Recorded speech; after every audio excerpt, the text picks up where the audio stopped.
When Mike played baseball in 1994, I played for the Nashville Express. Jordan was in the Southern League at that time, and he played for Birmingham. And the day we were there, I see this black Porsche flying down the street, and his music just so loud it's coming through my headphones. And I saw him get out the car, but I was already, a little further away, started my run. So I told myself, the next day, I'm gonna be at the same place at the same time. It was about 2:20. Next day, same thing. I was closer to the gate, and I waited, and it's like, hey, Mr. Jordan, how you doing? I was like, I'm LaTroy Hawkins. I play with the Nashville team. Can I have your autograph? He was like, nope. I was like, it's okay. I wanted it from my mom anyway. He said, no, I'm just joking. I'm just joking. So we sat there and we talked, and I told him where I was from, and he had been to Gary before, and a kid coming from Gary, Indiana, right outside Chicago, watching him play his first year until then, and I was in heaven. And I had a chance to face him 5 at-bats.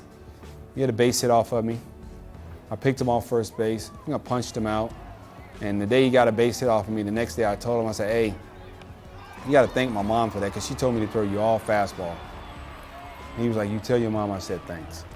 But it was awesome. I mean, that's probably one of the coolest moments in my career, getting a chance to actually sit down, hang out with Michael Jordan. That right there at that point, I mean, I grew up wearing my socks like Michael Jordan, my shoes. I didn't have a bald head back then, but I knew eventually I would, and everything was MJ. In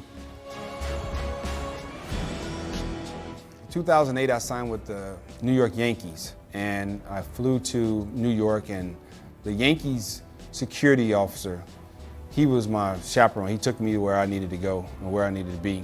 And when he picked me up from the hotel the next morning, he was like, he walked over, he said, I just saw Jordan walking to Barney's. I was like, oh, well, that's cool. So you think he's still over there?